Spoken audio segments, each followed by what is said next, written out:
మోడీ ప్రభుత్వం కార్పొరేట్ సేవలో మునిగి సామాన్య ప్రజలపై భారాలు మోపుతోందని, ఇందులో భాగంగానే పెట్రోల్, డీజిల్ ధరలు పెంచారని సిపిఐ ఏలూరు జిల్లా కార్యదర్శి మన్నవ కృష్ణ చైతన్య ఆరోపించారు. జంగారెడ్డిగూడెంలో పెంచిన పెట్రోల్, డీజిల్ ధరలను నిరసిస్తూ ఆటోను తాళ్ల కట్టి వినూత్న రీతిలో నిరసన ప్రదర్శన నిర్వహించారు. ఈ సందర్భంగా సిపిఐ జిల్లా కార్యదర్శి కృష్ణ చైతన్య మాట్లాడుతూ, ఇటీవల జరిగిన 5 రాష్ట్రాల ఎన్నికల సందర్భంగా ధరలు పెంచబోమని హామీ ఇచ్చిన మోడీ ఆ హామీలను తుంగలో తొక్కి పెట్రోల్, డీజిల్ ధరలను పెంచారని మండిపడ్డారు. రానున్న కాలంలో నిత్యావసర వస్తువుల ధరలను మరింతగా పెంచనున్నారని ఆయన తెలిపారు. పెరిగిన ధరలతో సామాన్యులు బతకలేని పరిస్థితి ఏర్పడిందన్నారు.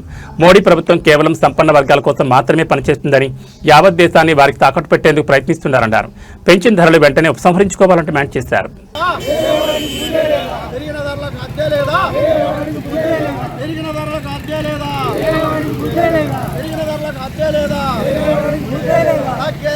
పెంచిన పెట్రోల్ డీజిల్ గ్యాస్ ధరల్ని తగ్గించాలి. పెంచిన పెట్రోల్ డీజిల్ గ్యాస్ ధరల్ని వర్ధిల్లాలి భారత కమ్యూనిస్ట్ పార్టీ. తగ్గించాలి పెంచిన పెట్రోల్ డీజిల్ గ్యాస్ ధరల్ని తగ్గించాలి. పెంచిన పెట్రోల్ డీజిల్ గ్యాస్ ధరల్ని ఆపాలి. ప్రజలపైన భారం మోపడాన్ని వర్ధిల్లాలి భారత కమ్యూనిస్ట్ పార్టీ.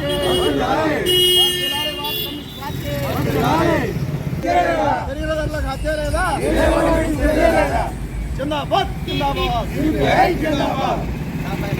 ధరల్ని తగ్గించాలి. పెంచిన పెట్రోల్ డీజిల్ గ్యాస్ ధరల్ని ఎదిగే ధరలకు హత్య లేదా? పెంచే ధరలకు హత్య లేదా?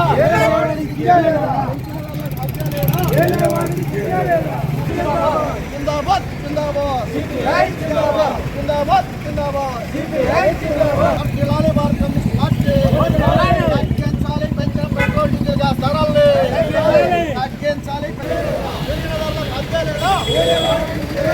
తగ్గించాలి. పెరిగిన పెట్రోల్ డీజిల్ గ్యాస్ ధరల్ని తగ్గించాలి. పెరిగిన పెట్రోల్ డీజిల్ గ్యాస్. అందరికీ నమస్కారం. మన్నవ కృష్ణ చైతన్య, భారత కమ్యూనిస్ట్ పార్టీ సిపిఐ ఏలూరు జిల్లా కార్యదర్శి. ఈరోజు జంగారెడ్డిగూడెంలో ఆర్టీసీ కాంప్లెక్స్ దగ్గర నుంచి ఆటో తాళ్లు కట్టి నిరసన వ్యక్తం చేస్తా ఉన్నాం. ఎందుచేతనంటే భారతదేశంలో 2014లో మోడీ అధికారంలోకి వచ్చిన తర్వాత అంచెలంచెలుగా అన్నిటి ధరలు విపరీతంగా పెరిగిపోతూ వచ్చాయి. ఈ మధ్య కాలంలో జరిగేటటువంటి యుద్ధాల పేరు మీద హార్మూజ్ జలసంధి మూతపడిందనే ఉద్దేశంతో ఆ పేరు మీద వాళ్ళ మళ్ళీ కొత్తగా ధరలు పెంచారు. మొన్నటి వరకు ఏం చెప్తా ఉన్నారు, ప్రపంచం అంతా క్రూడ్ ఆయిల్ ధరలు పెరిగినా, అన్ని దేశాల్లో పెట్రోల్ డీజిల్ ధరలు పెరిగినా కానీ భారతదేశంలో మోడీ తక్కువకు అందించాడని చెప్పి దార్మికాలు బలికి సోషల్ మీడియాలో మోత మోగించారు బీజేపీ అలాగే ఎన్డీఏ కుటుంబ నాయకులు. ఇవాళ చూస్తే 5 రాష్ట్రాల ఎన్నికలు ముగిసే వరకు ఇటువంటి దార్మికాలు బలికి 5 రాష్ట్రాల ఎన్నికలు ఏవైతే ఉన్నాయో అటు చూస్తే కేరళ, తమిళనాడు, ఇటు చూస్తే వెస్ట్ బెంగాల్, ఇలాగా ఎన్నికలు జరిగిన తర్వాత వెంటనే 4-5 రోజుల్లోనే, వారం రోజుల్లోనే, 10 రోజుల్లోనే ఈ పూర్తిగా ధరల భారం పడేశారు ప్రజలపైన. ఇవాళ ₹3.29 పెట్రోలు, అలాగే ₹3.14 డీజిలు, సిఎన్జి మీద ₹2 పెంచారు. అంతకుముందు ఓ 10 రోజుల ముందేమో ₹993 గ్యాస్ ధర పెంచారు. ఏదైతే వ్యాపారం చేసుకునేటటువంటి సిలిండర్లు ఉంటాయో హోటల్స్కి, వాటికి కమర్షియల్ సిలిండర్స్కి, అంటే ఇవాళ ఆ సిలిండర్ 3000 దాటింది. కాబట్టి దీని మీద ఏదైతే ఈ ప్రజలపైన భారం మాపడం ద్వారా, ఇట్లా పెంచడం ద్వారా ప్రజలు మరింత ఆర్థిక భారాన్ని మోయాల్సిన పరిస్థితి ఏర్పడతా ఉంది. ఇది సరైనది కాదు. ఎన్నికలకు ముందేమో ఒక రకం, ఎన్నికలు అయిన తర్వాత ఒక రకం. ఎన్నికలు అయిన తర్వాత హైదరాబాద్ వచ్చి మోడీ చెప్తా ఉన్నాడు, మీరు బంగారం పట్టణం తగ్గించుకోండి, ప్రయాణాలు, విదేశీ ప్రయాణాలు మానుకోండి, ఎరువులు తక్కువ వాడండి, పురుగు మందులు తక్కువ వాడండి, ఇట్లా అనేక రకాలుగా అంటే ప్రజల్ని అన్ని ఖర్చులు తగ్గించుకోమని చెప్తూ దేశాన్ని కాపాడాలి, ఆర్థిక వ్యవస్థ బాగుండలేదని ఇప్పుడు చెప్తా ఉన్నాడు. అంటే ఈ 2014 నుంచి అంచెలంచెలుగా ఈ దేశ ఆర్థిక వ్యవస్థను దిగజార్చి దానికి తోడు వాళ్ళ యుద్ధం పేరుతోటి పూర్తిగా ధరల భారం మోపుతూ ఉన్నారు.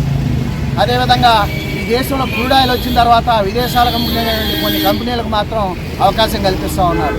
పైగా ఈ భారతదేశం క్రూడ్ ఆయిల్ ఎవరి దగ్గర నుంచి కొనుగోలు చేయాలని అమెరికా అధ్యక్షుడు ట్రంప్ నిర్ణయిస్తూ ఉన్నాడు, మోడీ చోద్యం చూస్తూ ఉన్నాడు. కాబట్టి నోరు మెడిపే పరిస్థితిలో కూడా మోడీ లేడు.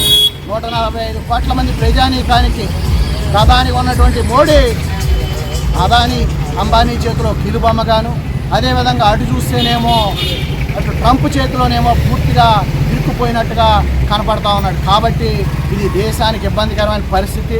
ఈ పెట్రోల్ డీజిల్ గ్యాస్ ధరలు పెంచడంతో పాటు భవిష్యత్తులో ప్రజలపైన అనేక ఇబ్బందులు పడతాయి, భారాలు పెరుగుతాయి, అధిక ధరల భారం, నిత్యావసర వస్తువుల ధరలు పెరుగుతాయి, రవాణా వ్యవస్థ పెరుగుతుంది. అన్నీ తగ్గించుకోమని చెప్పడం కాదు, తిండి మానేమని చెప్పడం కాదు. కాబట్టి ఇది సరైనది కాదు. మీరు ప్రజారంజక పాలన అందిస్తారనే నమ్మి ప్రజలు ఓట్లేసి మిమ్మల్ని గద్దెనెక్కించారు. కాబట్టి తక్షణమే పెంచిన ధరలను తగ్గించాలని డిమాండ్ చేస్తూ ఉన్నాం. తగ్గించి ప్రజలపైన భారం తగ్గించడం ద్వారా ప్రజల జీవన విధానాన్ని మెరుగుపరిచే విధంగా ఆలోచన చేయాలని చెప్పి కేంద్ర ప్రభుత్వం అయిన ఎన్డీఏ కుటుంబ ప్రభుత్వాన్ని, అలాగే విధంగా ఇక్కడ ఉన్నటువంటి రాష్ట్రంలో ఉన్నటువంటి ఎన్డీఏ కుటుంబ ప్రభుత్వాన్ని కూడా సిపిఐగా డిమాండ్ చేస్తూ ఉన్నాం. లేని పక్షంలో భవిష్యత్తులో ప్రజల పక్షాన అనేక ప్రజా ఉద్యమాలు చేయడానికి కమ్యూనిస్ట్ పార్టీగా మేము సిద్ధంగా ఉన్నామని చెప్పి హెచ్చరిక జారీ చేస్తూ ఉన్నాం.